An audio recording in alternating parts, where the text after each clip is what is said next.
Hey guys, my name is Tileshwar and welcome to my YouTube channel Tech Broom. तो आज के इस video में हम वास्तविक संख्याओं का अनुक्रम से जुड़ी कुछ डेफिनेशन के बारे में जानेंगे। तो चलिए वीडियो को शुरू करते हैं।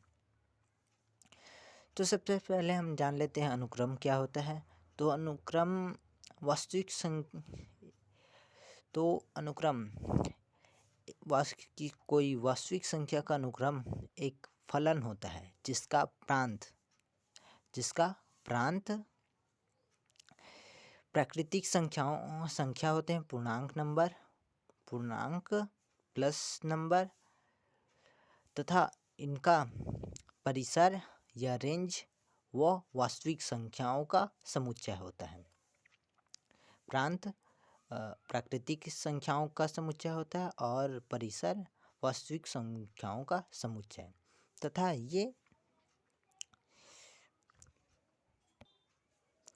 ये फलन f इस प्रकार परिभाषित होता है कि नेचुरल नंबर से रियल नंबर में यह फलन इस प्रकार परिभाषित होता है, जहाँ Sn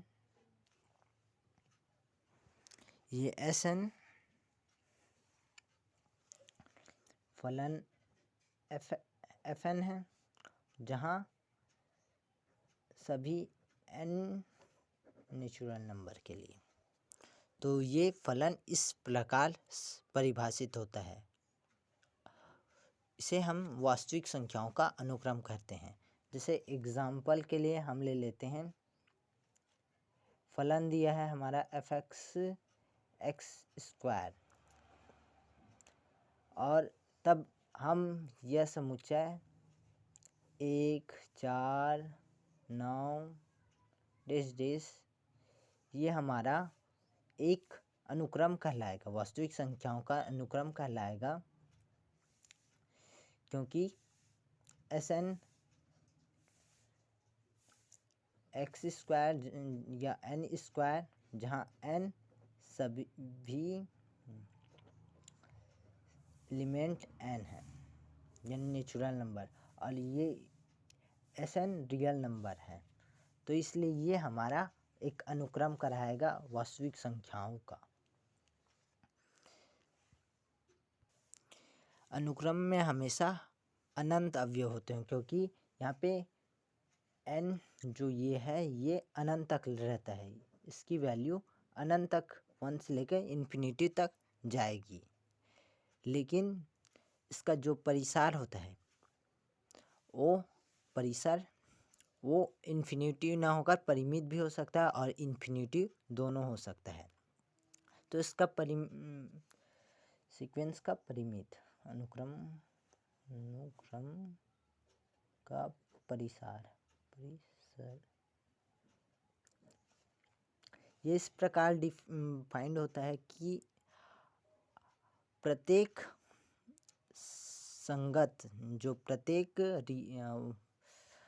प्राकृतिक संख्या के संगत एक वास्तविक संख्या होता है। उस वास्तविक संख्याओं का समुच्चय अनुक्रम का परिसार कहलाता है। ये परिमित भी हो सकता है और नहीं भी हो सकता है। जैसे कि अगर हम लोग यहाँ पे ले लें n = या Sn = 2, तो ये कांस्टेंट हो जाएगा, अपना कांस्टेंट अनुक्रम। तो Sn1 के लिए 2, Sn2 के लिए 2, Sn3 के लिए 2, ये ऐसे ही चलता जाएगा और अनुक्रम इन्फिनिटी रहेगा। लेकिन इसका परिसर वो नियत होगा, उसका होगा 2। तो ये परिमित सेट है, अर्थात परिसर परिमित हो सकता है। अब हम देखते हैं अनुक्रम के कुछ टॉपिक्स। तो हम लोग बॉन्डिंग के आधार पर यानी परिबद्ध के आधार पर देखते हैं, कुछ परिबद्ध के आधार पर कुछ टाइप्स देखेंगे अनुक्रम के। तो इसमें 3 प्रकार के होते हैं। पहला होता है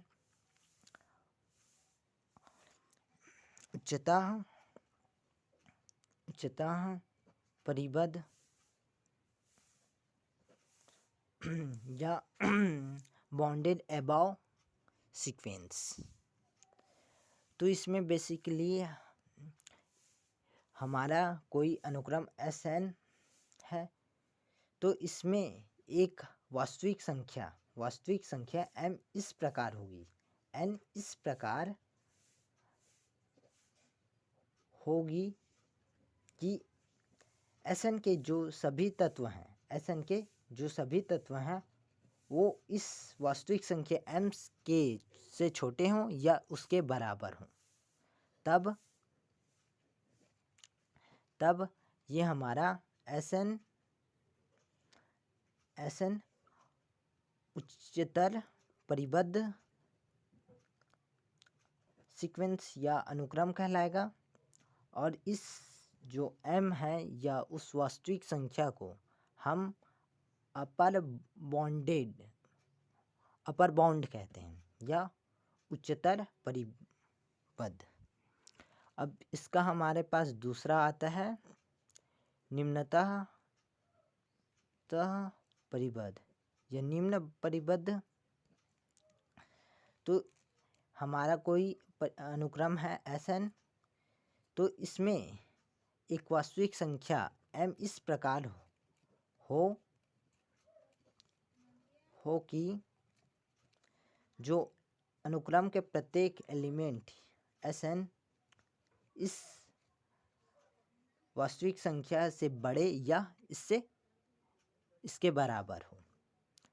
तो ये हमारा अनुक्रम निम्नतम परिबद्ध अनुक्रम कहलाएगा और वह वास्तविक संख्या हमारा लोअर बाउंड कहलाएगा।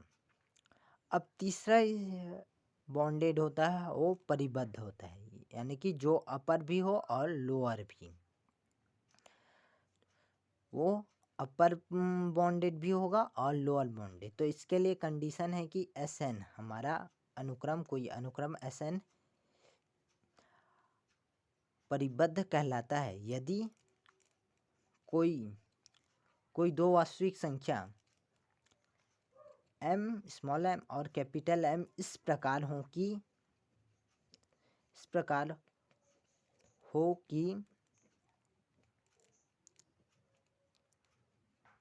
कैपिटल Sn M अगर कोई इस संतुष्ट को यानी इस शर्त को पालन करता है तो वो हमारा बॉन्डेड सीक्वेंस कहलाता है। तो आज के वीडियो में बस इतना ही। वीडियो को देखने के लिए धन्यवाद। वीडियो अच्छी लगी हो तो हमारे चैनल को सब्सक्राइब करें और नीचे कमेंट करके अपना कौन सा टॉपिक आपके लिए कठिन जा रहा है उसे अवश्य बताएं। हम उस टॉपिक पे वीडियो बनाने की पूरी कोशिश करेंगे। धन्यवाद।